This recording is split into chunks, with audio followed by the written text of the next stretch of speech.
Constantemente nós colocamos a nossa vida nas mãos das máquinas, mas nunca perguntamos ou nem queremos saber quais os dispositivos e procedimentos de segurança existentes nesses equipamentos.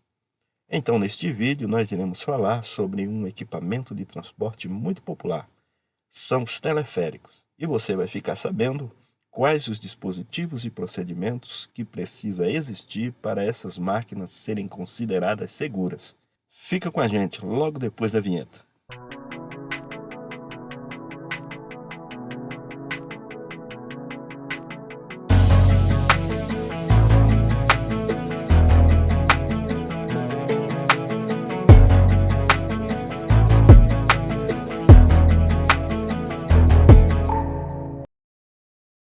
Olá, eu sou J. Mesquita, engenheiro mecânico e engenheiro de segurança do trabalho, especialista em segurança de máquinas e equipamento. E como prometido, nós vamos falar sobre a segurança nos teleféricos.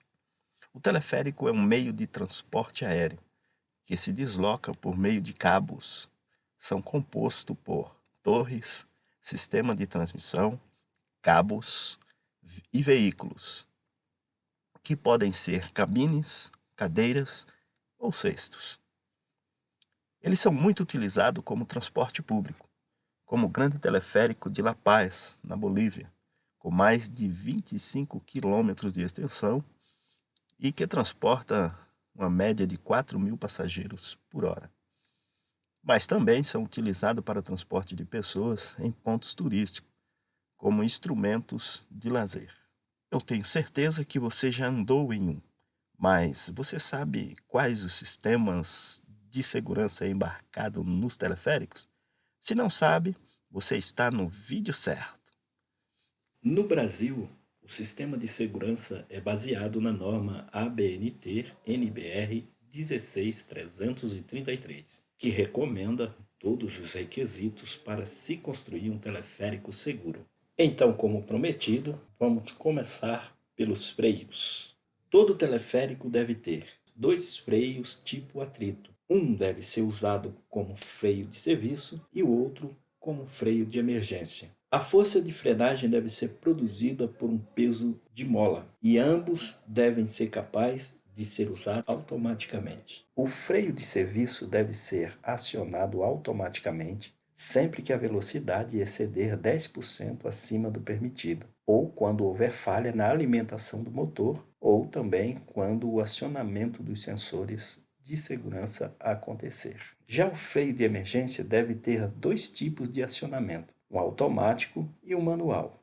O automático deve acionar sempre que a velocidade exceder 15% do permitido, ou quando houver reversão acidental, ou também quando houver defeito do freio de serviço. E agora vamos falar sobre o acionamento. Todo teleférico deve ter 2 motores, um usado para serviço e o outro para recuperação, e deve ser mantida a velocidade constante de 1,5 metros por segundo e nunca exceder essa velocidade durante o serviço. Já falando dos carros, que são as cabines e as cadeiras devem possuir fechamento acionado por rotação, sempre de cima para baixo. As cabines devem ter trava nas portas com sistema de monitoramento elétrico. As cadeiras devem ter sistema anti-impacto no embarque, isso para evitar trombamento durante o embarque de pessoas. Todos os carros devem ser numerados para facilitar o socorro caso seja necessário. E a capacidade média para projeto deve ser de 80 quilos por pessoa. E agora a construção. O fator de segurança para engenharia deve ser acima de 2 para as torres e os parafusos. Os cabos de aço devem ser sempre em peça única, nunca emendado. E a sua alma deve ser maleável de material sintético para evitar o desgaste por atrito. A polia de tração deve ser 80 vezes maior que o cabo de aço e a polia de tensionamento 40 vezes maior e a polia de compensação 20 vezes maior. Essa medida é porque os cabos de aço eles têm raio mínimo de curvatura e devem ser respeitados.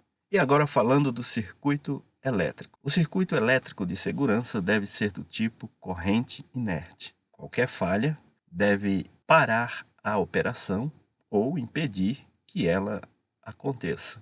Os botões de emergência devem ser ligados em circuito de segurança, com categoria mínima que permita o monitoramento de algum defeito. O reinício em caso de parada de emergência deve ser após o rearme manual do posto de trabalho e nunca automático. Já falando de manutenção, a norma propõe uma verificação anual de todo o sistema de instalação. Também deve ser inspecionado mensalmente as linhas, as torres de sustentação e todo o sistema de balancinho, os cabos de aço, a eficiência do sistema de emergência e o sistema de tensionamento. E também deve ser inspecionado mensalmente o estado de todos os veículos. Quanto aos cabos de aço, eles devem ser substituídos sempre que apresentar folga das pernas, apresentar um grau de desgaste médio, quando os mesmos apresentarem corrosão ou quando o comprimento dos arames partidos for igual a 40 vezes o diâmetro